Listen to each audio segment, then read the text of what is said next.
Yan mga idol, natapos na natin yung ating ginawa. Bali 1, 2, 3, 4, 5, 6, 7, 8, 9, 10, 11, 12, 13, 14, 15 pirasos siya sa isang design lang. Ngayon, gagawin natin mga idol, quality check na tayo. Quality control na. I-double check natin kung may mga lumalabis. Gaya nito mga idol, hindi maiwasan na mayroon talagang mga tahi or mga sinulid na medyo lumalagpas.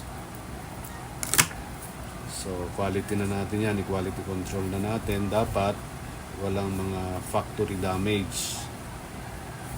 Ayan, okay ito. Itong isa, ganun din. Bago natin lagyan ng mga etiketa or yung mga karton dito sa loob para safe siya sa